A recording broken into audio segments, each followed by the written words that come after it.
Hi, these notes are going to be following along in your guided notes packet with a necessity for war and also the timeline, agenda, the French and Indian War. So total from the book, this is covering page 116 to 125, and you've got my highlighted copies online as well. This is hopefully going to serve as a little bit of a refresher. We remember early on that the English and French had differing relationships with the Native American Indian tribes. And we also alluded to the fact that this place called the Ohio country, where we're quite familiar with today, is kind of like a big potential prize for a lot of involved parties. The French are very interested in this Ohio River Valley as a place of expanding trade and some minor settlements with Native American Indians. A member in a lot more beneficial relationship. The Indians, depending on what tribe they're in, they want to retain the land for traditional hunting grounds, traditional living grounds. A lot of tribes here, like the Delaware, Seneca, and Shawnee, they want to live here, and the Miami peoples as well. And then you've got this Iroquois Confederation that the Seneca are a part of. They're very much interested in coming down from some of the middle colonies, primarily New York, coming across the top of what will become the Ohio country, and even over into what is present-day Illinois for hunting, also for war parties, almost treating the Ohio country like a buffer zone for themselves when they're doing war or hunting in the rest of the Great Lakes region. The English, of course, want the Ohio country because, hey, it follows the trend of what English settlers do best. They move west, they settle. Remember, they're almost like a colonial plague with regards to their patterns. They move into a place, they want to clear things out, establish a settlement, make babies, and get to growing their population. There were some early attempts in the 1740s by British settlers to do this. Fort Pickwillonie is a place that's an earlier attempt to establish a foothold in the Ohio country, and the Miami tribe of Indians just don't have any time for that, and they drive them out. The second opportunity that this is going to take place is going to be that story with George Washington. The French start to pick up on this desire by the British to move into the Ohio River Valley. So they start trying to build some small forts and settlements for defensive reasons. They just want to discourage this colonial settlement into areas that they're claiming, the Indians are claiming, and soon the British Crown and Parliament are going to be claiming through the Virginia government and some Virginia businesses. So let's talk about those businesses. Lieutenant Governor Robert Dinwiddie, who is friends with George Washington's family. In fact, Washington's older brothers are involved in this Ohio Company of Virginia as well, and that's kind of how George gets this inside track as a 21-year-old surveyor and member of the local militia to hand deliver a note to the French in the Ohio country. And he goes on this expedition. We saw the colonial comic book where it's a 900-mile round trip in the late fall and winter, and he's traveling with some translators. He's traveling with Christopher Gist, who's kind of this adventureman that knows the area, speaks some of the languages. And then he's traveling with Tanaka Reason, the half-king, the Seneca half-king, who's going to get George into trouble. He goes up there and he hand delivers the letter to the French and basically gets quietly ridiculed because he doesn't understand French, and the French are obviously insulted, laughably insulted, that George Washington, some 21-year-old kid, is going to show up and demand by a letter of a royal governor that they don't recognize that they leave the Ohio River Valley and just give it up to these colonial settlers. It's not going to happen. So he's sent home, and in his journals he writes about these adventures where he's falling off of a raft into icy waters and he almost dies in the middle of the night because of the cold temperatures and being wet. He definitely grew up a lot. He learns a lot about himself as far as what he's capable of doing at a young age. He learns how to survive in some of the elements, and he also has a pretty intense adventure for a 21-year-old kid at this point, going out and trying to be a first-level diplomat with these Frenchmen that he had no idea. When he gets back to Virginia, Dinwiddie and other members of the Ohio Company of Virginia are noticeably upset. At this point, they're ready to take the next step. They are going to recruit local militia. They send between 150 and 160 Virginia militiamen. These would have been fathers, sons, brothers, people in the colony that are doing this for a small pay. They're also doing it for the opportunity and reward that if they do get there and they drive out the French, they might be able to get some initial land claims in this Ohio country as well. So Washington leads these men back into the Ohio country, and he has a desire to build a fort to kind of intimidate the French, and he wants to build it strategically at the confluence or meeting place of three great rivers, the Ohio, the Allegheny, and Monongahela rivers. That's in present-day Pittsburgh, Pennsylvania, but then it was a place of potential trade, obviously a place of advantage when it comes to military. Anytime you're by three rivers meeting at the same place, that's a potential for you to control a hub of a lot of activity. Well, the problem is that when he gets there, the French have already built their own fort, Fort Duquesne, and that's going to be a little bit of a downer for George Washington, who now realizes that he might be in a potential for attack, but to be attacked himself. So he and his men build a poorly constructed structure just not too far away from Fort Duquesne called Fort Necessity. And we looked at images of Fort Necessity, and we saw that this basically looks like a giant circular collection of timber in the middle of a green meadow opening surrounded by forest and woods. And he and his men are putting their provisions inside of this. You would imagine they would have mules or donkeys or horses outside of the fort as well. And some Indians are there working with them as well, guides and also people fighting alongside him for pay or trade or the chance to get land themselves. And this is where they get in trouble because Tanaka Reason and his scouts find Frenchmen that they believe are spies. They bring them to Washington, and the interrogation really doesn't get an opportunity to take off because Tanaka Reason breaks out his war club and splits open the head of one of the French leaders. And this is a major problem because it's a blood relative of the leader of Fort Duquesne, and it's also someone that comes from a widely respected family in France. This is going to be the act that is going to lead to the beginning of the official French and Indian War. These countries were ready to fight one another as it was. There was tension and conflict building. This is going to be the act that the blame gets placed on. And George Washington is then attacked by the French from Fort Duquesne along with Indians that are very upset about them being there, probably receiving some benefits from the French from trade as well. They attack Fort Necessity. Washington believes he's going to die. Most of his men are intoxicated because they believe they're going to die. It's a horrible situation that somehow Washington manages to escape. He's forced to sign a peace treaty or a surrender document. It's formally called the Articles of Capitulation. And what's important about these is that inside these Articles of Capitulation is the admission that George Washington himself assassinated that Frenchman that came to Fort Necessity that was captured by Tanaka Reason, the Seneca Half-King. Even though that is not a factual statement, it is going to be printed in France and in England both, and this is what's going to lead to the formal declaration of war on England by France. So at this point, George Washington is more than an international celebrity. He's an international villain and bad guy in France and to countries that support France. He's kind of this man out there on the front lines fighting an empire by himself to a lot of British people. So it kind of goes both ways right there. Washington returns back after Fort Necessity crushed. He believes he's a failure, that he might actually have put the colony of Virginia at risk for now a French invasion. There's a definite worry that there's no way they're going to be able to defend Virginia. So he and his militia begin training to defend the area and hoping that British reinforcements, a traditional Red Coat army, is going to arrive soon. When they do, it is being led by General Edward Braddock. He's a top commander in the field, and the Parliament has full confidence in him.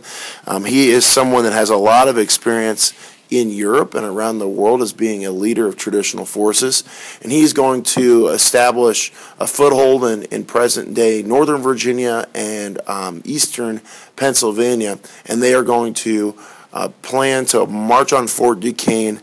And actually, the path that they end up using becomes I-70 today if you ever travel with your parents. And Washington really, really wants Braddock to lead his men through Virginia and follow his path to where Fort Necessity and Fort Duquesne is, and that goal is economic. George Washington thinks that if there's a cut path by the British Army and it goes from Virginia to Fort Duquesne, that's going to be almost a highway for settlement into Virginia, into the Ohio country from Virginia. He's very concerned that if a new path is cut from eastern Pennsylvania colony to the Ohio country, that settlement to go open up the Ohio country will benefit people in the middle colony. So there's a little bit of a selfish gain involved there. They do take this northern route from Pennsylvania. Washington tries to come to the aid of General Braddock as much as possible. He wants to woo him with his leadership ability. He wants to give him inside information about what paths he'd use, the relationships that he has with some of these Indian tribes. He also wants to talk to him about his ideas for attacking, almost like being an inside guy for recon. And Braddock really does appreciate this. Washington is very interested in getting a commission in the Royal Army. We know that as a young boy he wanted to join the Royal Navy like his older brother. And he sees this as an opportunity to improve his social rank within the Royal Empire. We know that this comes to a bad end for Braddock and Washington when they are surprise attacked by the French and Indians in a major ambush on what will be called the Battle of the Monongahela in 1755. Braddock is mortally wounded, meaning he knows he's not going to survive. He ends up dying, but before he does, he gives that sash, his royal sash, a military rank and commission, that sash of identity. He gives it to George Washington, who will wear it proudly for the rest of his time in the militia. He also posed with it in his first family portrait ever, holds on to it the rest of his life, and is still in the Mount Vernon collections. That sash that we said that also doubled as a stretcher or litter because it could be spread out wide and people could carry you off the field. It's called a spring sash, which is actually pretty cool tech invention for them in the 18th century. Well, Fort Duquesne is not captured by the British there with Washington, but Washington gains a little bit more confidence and respect because he's able to help an orderly retreat, organize an orderly retreat of militia and also the official Royal Army back from Fort Duquesne. At this point, a lot of the battles are going to transition north to the New England colonies and also into the Great Lakes because it is believed that the best way to beat the French would be to cut off the St. Lawrence Riverway and the Great Lakes and kind of conquer their possibility of reinforcing by water, by the ocean. So a lot of the southern colonies from Virginia and below, they're going to be out of a lot of formal action for a while, but Washington's going to use this as an opportunity to train the Virginia militia in things like wearing non-traditional uniforms. They're going to start wearing hunting clothes, and he's going to teach his militiamen how to fight on the ground behind trees. There's this myth that he has an aha moment and says, well, I might need this again in the future if we ever go to war with Great Britain.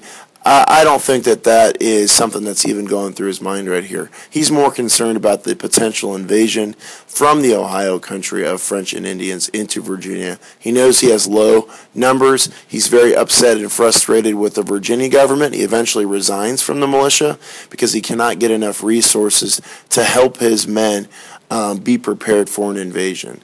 Okay, talking about British responses to the death of Braddock. There's a change in government. We talked about William Pitt in class. He's a prime minister candidate that does become prime minister. Excuse me. And he is successful because he realizes that there is no limit to the amount of cost that it will take to dislodge the French from North America and win this 7 Years' War. Spends a ton of money that he borrows mostly from allies that are fighting alongside England in this war. Also borrows a ton of money from the Treasury, and also this is bond money, which means it's going to have to be paid back later through taxes. This money is being used to hire more soldiers and train them, make a larger navy, and also prepare for resources for a global war in Europe, in the Caribbean or West Indies, and also as far to Asia as India, that there's going to be battles between French and her allies. And William Pitt is going to send 2 new generals to North America, Amherst and Wolfe, that are going to eventually be very successful. Don't need you to memorize any of the big battles, but we did mention some in passing. We do eventually go back and conquer Fort Duquesne. At that point, the French have almost abandoned it. Washington and his militiamen are there for that and do assist with that. There's also Louisburg, which is near Nova Scotia. That was a big British victory. And then eventually we've got 2 huge victories at the Plains of Abraham at the Battle of Quebec. That's where Wolfe is killed. And also getting Montreal to surrender. So a lot of the fighting in North America is going to wrap up by 1759, 1760. For the rest of the world, the fighting is going to be going on in different places in Europe and in the Caribbean and in Asia until 1763 with the Treaty of Paris in 1763. Outcomes to this war in North America. One, settlers here are going to be overly excited to be British because the French are gone. They're thinking, let's move west. We've finally opened up the door to settlement in the Ohio River Valley. That's not going to happen so fast, and here's why. A lot of the Indian tribes there are very upset, and they realize they're in a very special situation at this moment. With the French leaving and the English about to come in, they've got to do something very fast, and that is to form confederations of their own. They are going to work together under the leadership of Chief Pontiac, specifically in this Great Lakes region, to put up a defense against the British invasion from their perspective. And they go to Fort Detroit, which is conveniently, for once, in present-day Detroit, Michigan. And they are classically sieging this fort to show Great Britain that they mean business and they're willing to go to war.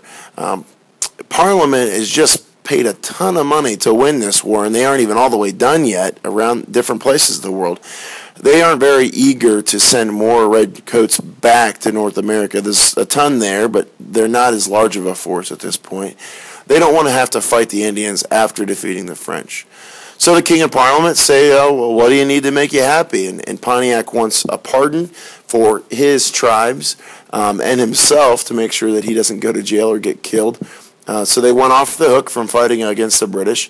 They also want a promise that there will be no British settlement in the Ohio River Valley. So all these areas that were just won through the French and Indian War are now off limits to expansion for the colonists. That's not going to be a good thing from a colonial perspective. It does initially do what the British want, and that's to stop the fighting between Pontiac and the tribes against official royal forts and outposts. This Proclamation Line of 1763 is basically the backbone of the Appalachian Mountains. So at this point, the colonists are told to stay basically in the backyard, the fenced-in area. You can't go outside the fence. This is going to lead to a lot of settlers thumbing their noses, completely ignoring or going against royal law and expectations to go settle into the Ohio River Valley. People have always challenged these types of policies in our American history, and it's really hard to keep settlers from crossing the Appalachian Mountains and going to remote areas where they're clearing brush, clearing woods, and putting in their own family farms or cabins. It's hard to enforce that when the people that wrote the law are 3,000 miles away in London, England. So this is going to be kind of the challengers, finally. If we're the 8th graders in London, England, as the high schoolers, these 8th graders are challenging their place in the empire, by almost ignoring the Proclamation Line of 1763. That's going to wrap up my notes right here. I do want to focus on the proof that we know that these colonists were happy to have won the French and Indian War. We talked about the portrait of the death of General Wolfe, and also how the pain of losing General Braddock really affected people. We've sang the songs like British Grenadiers and Rule Britannia and Heart of Oak. These are hymns that colonists would have been proud to sing in places like local bars and pubs, taverns, even in their church, but definitely their homes.